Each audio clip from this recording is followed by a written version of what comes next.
Ever wondered how that notebook on your desk started its journey as a towering tree in the forest? Let's dive into the fascinating process of how paper is made. From sustainable forestry to the final product, we're about to uncover the amazing transformation that happens in between. The journey begins in carefully managed forests, where trees are specifically grown for paper production. These aren't just any trees. They're usually fast-growing species, like pine and eucalyptus.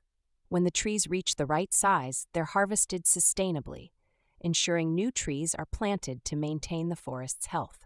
At the paper mill, the logs are first stripped of their bark and cut into small chips. These chips then go through a remarkable transformation. They're mixed with chemicals and heated in giant pressure cookers called digesters. This process breaks down the wood into individual fibers, creating what we call wood pulp. The pulp looks nothing like paper, yet. It's more like a thick, brown soup. Next comes the bleaching process, where the brown pulp is transformed into that pristine white color we associate with paper. The cleaned pulp then moves to the paper machine, where the real magic happens. Picture this.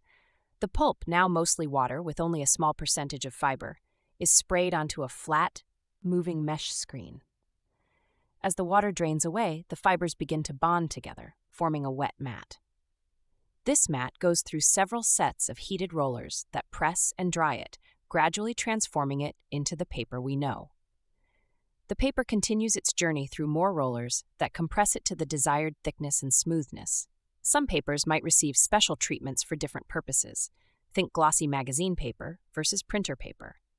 Finally, the finished paper is wound into giant rolls or cut into sheets, ready to be transformed into books, notebooks, printer paper, or countless other paper products we use every day.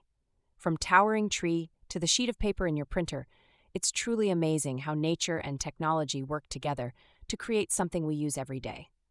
The next time you write on a piece of paper, remember the incredible journey it took to reach you.